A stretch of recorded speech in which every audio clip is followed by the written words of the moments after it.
Morning and welcome to Sports Track today again. Yes, my name is Godstein Egelige Rama GT and once more I'm taking the driver's seat for today's edition of Sports Track, your number one sports show in Africa. And yes, today we're going to be looking at Super Eagles of Nigeria, how they actually performed in their World Cup qualifiers against Lesotho and Zimbabwe.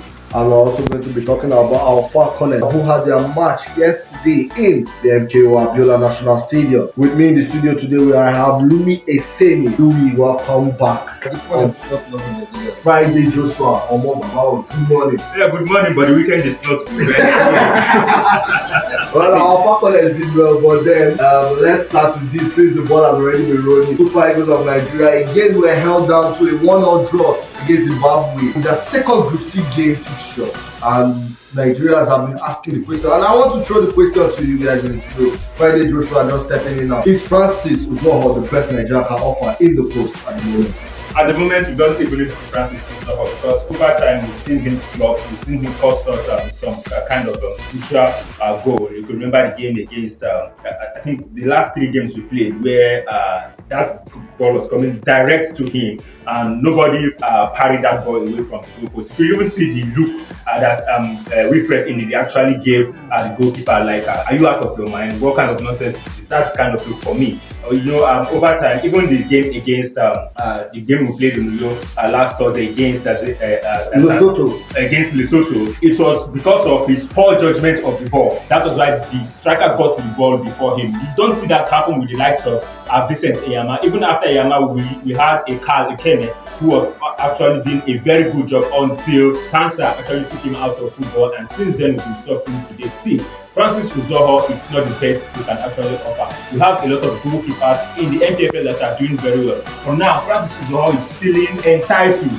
You cannot even see the zeal in him as a goalkeeper. You can't charge your defense, you can't marshal your defense. As the goalkeeper, you are the main man in the back line. You see the whole pitch from where you are standing because you are the last man. So you see all the errors, you see all the game plan of the opponent. While you are making those passes, you are seeing the man who is let loose, waiting to receive that ball. So if you cannot marshal your defense, then there's no way to get the best out of them. Yes, they say your goalkeeper is as good as your defense, but if the goalkeeper cannot tell the defenders what to do, then there is a problem. Essentially, we have seen from time immemorial, we have had a good defensive pairing. People have actually acclaimed and the success of all our goalkeepers, the ability of having good defensive pairing. Do you think that is the problem Uzoho is passing through?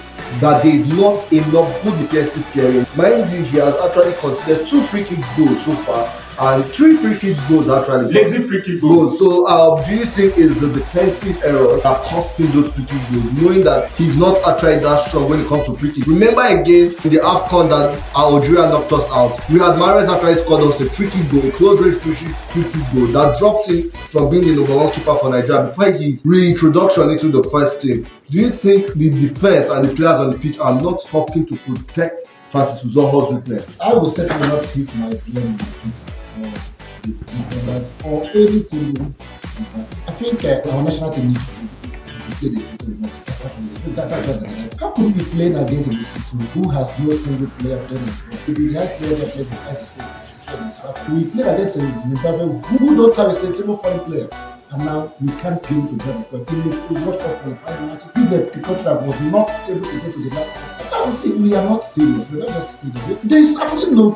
Where will I start with now? Now, in 2013, when we last London, we played for Ghana. Now, we had a model that migrate to the performance. Yeah. We have it gone to. Now, let's talk about the tools.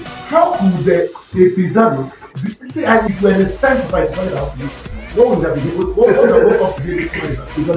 I don't know what we're talking about here. How could he be playing a 4-4-2 for the position? And this time, you guys see, we have played a lot. We've seen a lot. The attacking force isn't there. See, look, I personally can manage that team and get the result. The same squad you have. We have begin to feel entitled, and those at the management level cannot call them to order, cannot caution, they cannot sanction, and then there's a problem. Now, starting from the glass house, we did a vox pop on Friday as to the performance of the Squirrels against Zimbabwe, Lesotho in Uyo, and 90 99.9% of the respondents actually said that player agent and this man no man bring my player is actually the problem of the Super Eagles. See, you have a lot of players scattered abroad, here at home, and most of them even glamour for the introduction of home-based players, because when you put home-based players in a mix of these guys or give them that a chance to actually play the qualifiers, they want to do it at all costs. They will play with their sweat and blood because they know that is an opportunity for them to showcase themselves. If they get maximum results, they get good results for Nigeria, that can actually earn them a place in the Super Eagles. But for these guys who are coming from the abroad, especially, for me, the goalkeeping department is even a problem to me, because for Okala, former Super Eagles goalkeeper, who mentioned that the problem of our goalkeeping department is not with the goalkeepers, it's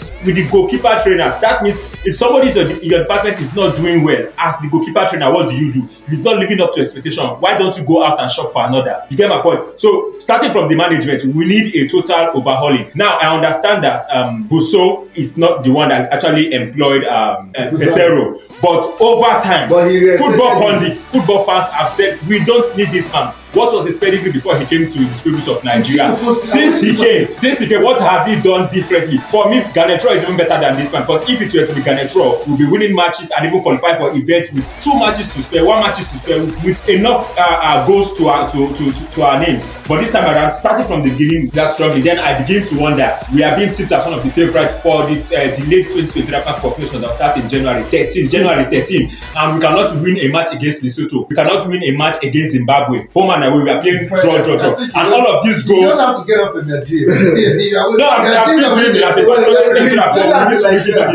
So we saw the best of Nigeria when we had African coaches.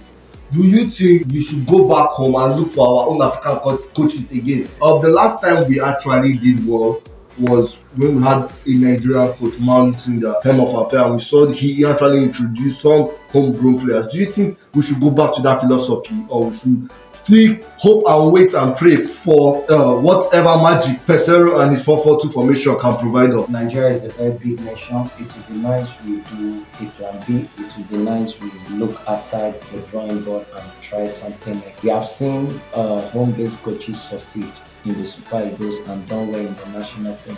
So if Nigeria is a big nation and there is talent everywhere, even in the coaching, in players, so on and so forth, we should give it a try. And that has been the crown of most Nigerians. But moving away from our Super Eagles, who actually did not give us much joy during the weekend, we have our Falconets, who actually qualified goals by Janet and Comfort for Lorushan against Tanzania at MKO Abiola Stadium on Sunday, gave Nigeria a 2-1 win and progress to the final round of the qualifiers for the 2024 FIFA Under-20 World Cup qualifier. Qualifying has not always been the problem. They will definitely qualify, especially under coach Chris Danzuma. So I think getting to the World Cup is going to materialize at the end of the day. But what we should be looking at is when we qualify for the World Cup, what are we going to do differently? It was in Costa Rica, I think about 2 years ago, or was it last year, in Costa Rica, where he, I think, got to the quarterfinals, and we could have progressed to the semi-final, but we couldn't get maximum results. So with Coach Christopher Danjuma, for our national teams, indigenous coaches, I think he's one of the best that we have at the moment.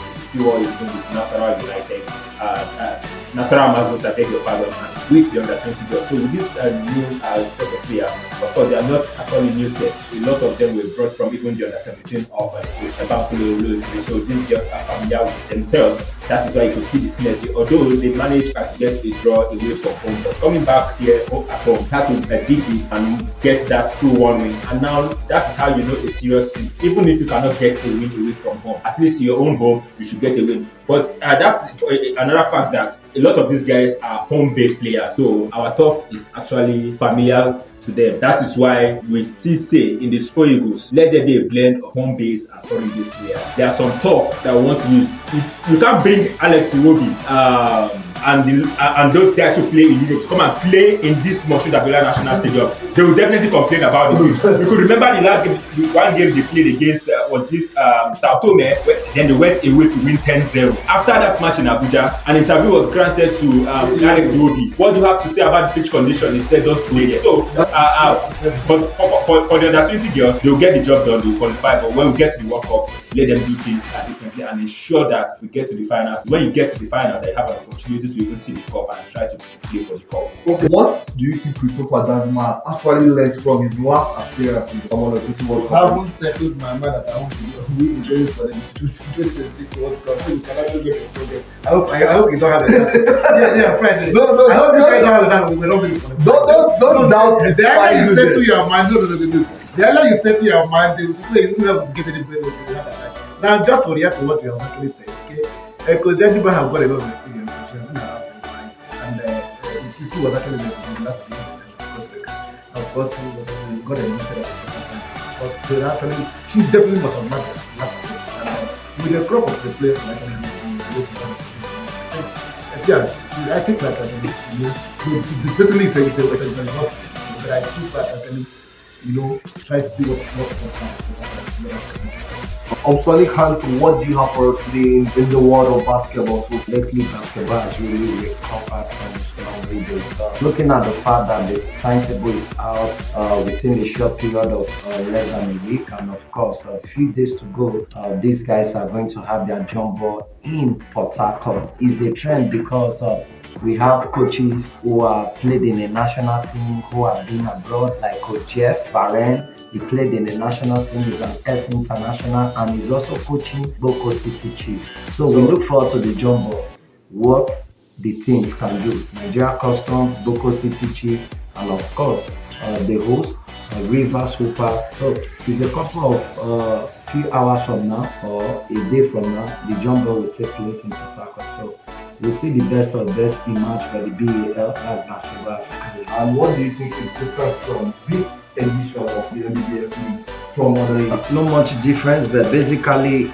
the point is there's going to be a representative at the BAL. Royal Pass, four-time league champion, have been there once. Kwara Falconets have been there once. So if they are going to play the final four eventually, and of course the winner match, that means there is a representation. Egypt had two teams, Cameroon had two teams, other African countries have presented their club. So let's see which club will represent Nigeria. Moving on, let's go to the foreign team where we have Everton deducted 10 points. Friday, Joshua, when I saw that news, I was shocked. Everton has not really been on the radar of anybody of financial fair play. There haven't been any signs of financial fair play. The people who have been on the FFP list have been Manchester City and of recent Arsenal and Chelsea. Where did Everton go wrong? If for Everton, just for one case and one allegation that is deducted 10 points, then we should be waiting for those behind that judgment to deduct 1,150 points from Man City and Chelsea, because at the end of the day, you see, this issue of those with the money actually calls the shot, because after series of allegations for Manchester City over the years, for Chelsea and in recent times Arsenal, but for Everton, who are down there, who don't have the money to make things work from the backyard, with just one allegation, they passed the judgment 10 points. Then we should be looking forward to when they will deduct over 1,000 points from Manchester City. Because you know when we got a new owner, Chelsea went on a shopping spree. And we saw that FFP, they had some FFP rumors. Likewise, Man City's own has been lingering for a long time, but Arsenal's own recently came up just this transfer window, and that was why they didn't sign David Raya. They had to loan him in. What did Everton actually do that Man City and Chelsea with Arsenal do to avoid the FFP? This is a team that actually struggled now. Now we have had Chelsea that More than. Of course, so I think the league also has actually started Manchester United at the moment. But like I said earlier, not just you. Absolutely now, this is actually a team that has struggled from the team. And for being a traditional club, because of the very bad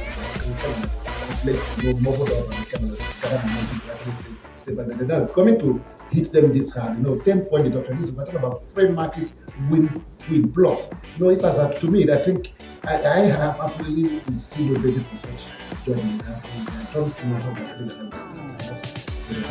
Before we go, during this week we saw the CAF awards for our female team, and we saw our own ladies there. Nigeria was actually nominated, the Super Falcons were nominated for the team of the year. And we saw our normal suspect Aziza Toshola there, we saw Rashidat Ajibade there, we even saw Uche Kanu there, and we saw our own favorite goalkeeper, the keeper who people have been saying that she should also come and keep for the Super Eagles. What interested you with this list? I think this is the first time we're having many Super Falcons players. And now we don't only have one eye or Rashida alone, we have many players there. So let's get your opinion on this. Those the World Cup in Australia and New Zealand, and she scored one of the crucial goals for the Super Falcons in that encounter. So for me, I'm still picking Azza Joshua to retain her half player of the year award, but of course she's going to face a steep opposition from the Moroccans who actually went a little bit further for they all stopped in the quarterfinal, Yeah, but so Azza Joshua still made the terrain for us. So it's actually a good one. So I think it's a lesson for the boys to actually step up their game tonight and get into this thing. Because as it stands, I really have And now we will be going cutting on today's edition of Post Track. My name is Gostan Igiligi Idama.